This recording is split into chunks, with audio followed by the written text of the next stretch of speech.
Loksandesh news चॅनलमध्ये आपलं स्वागत आहे. पाहूयात आजची विशेष बातमी. सांगली प्रभाग क्रमांक 15 ॲडव्होकेट भालचंद्र उर्फ आनंद परांजपे दाजी पुन्हा रिंगणात.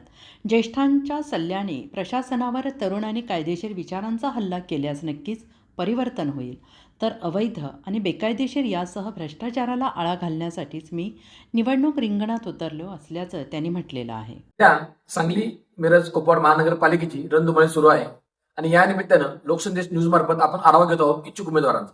आपल्यासोबत आहे भालचंद्र उर्फ आनंदराव म्हणजेच दाजी परांजपे.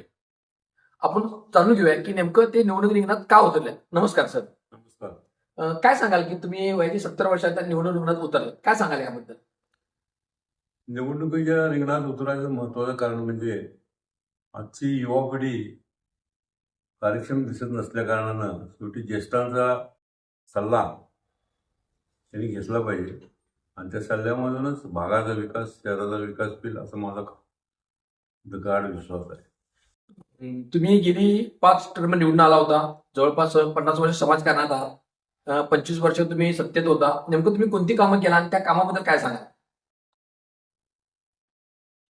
मूळ म्हणजे आमच्या घराण्यात कोणी राजकारणामध्ये नव्हतं.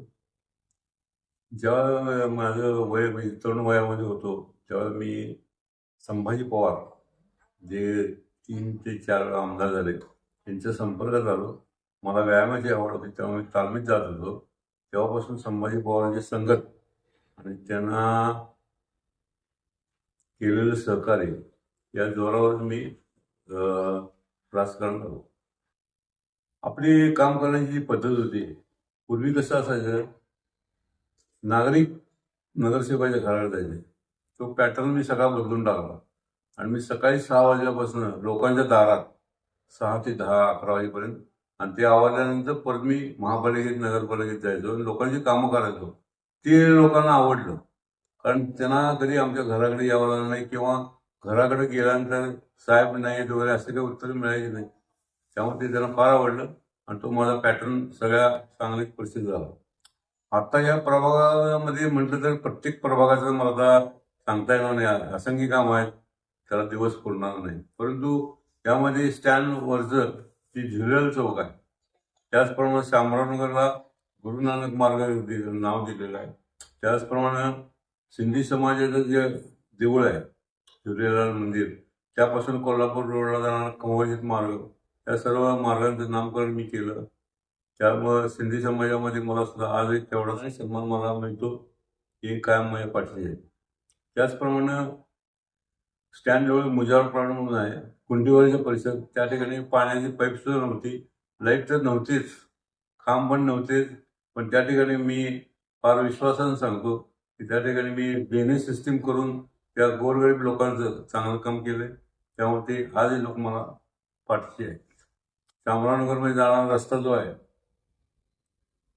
तो रस्ता तर इतका होता की गुडगावर चिखलामधून आम्ही जेव्हा मी शाळा चालू केली तेव्हा मला लोकांनी नावं ठेवली, इथं कुठे शाळा काढल्या, शाळा चालते काय. पण मी त्याच्यावर दुर्लक्ष केलं आणि शाळा चालू केली. आज 25 वर्ष झाली. आज शाळेचं नाव चांगलं आहे. गोरगरिबाची मुलं, विशेषतः मुस्लिम लोकांची मुलं सुद्धा माझ्या शाळेत आवर्जून प्रवेश घेतात, याचा मला फार मोठा आनंद आहे. नेमकं तुमचं विजन काय आहे की नेमका तुम्ही ह्या प्रभागाचा कायापालट कसा करणार आहात?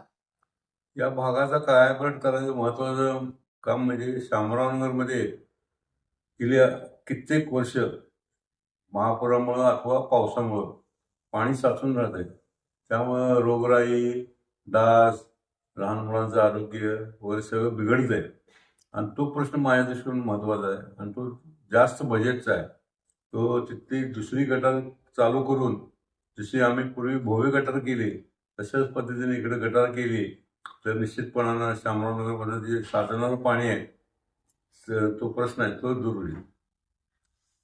तुम्ही वयाच्या 60 वर्षानंतर वकिली पेशा अभ्यास करून निवडला.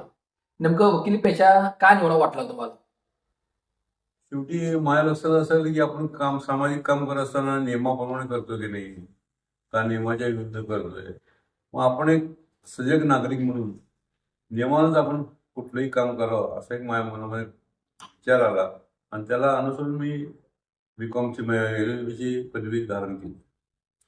मध्यंतरी तुम्ही 2008 साली परांजपे दाम्पत्य निवडणुकीत गेलं होतं, त्याबद्दल काय सांगाल तुम्ही?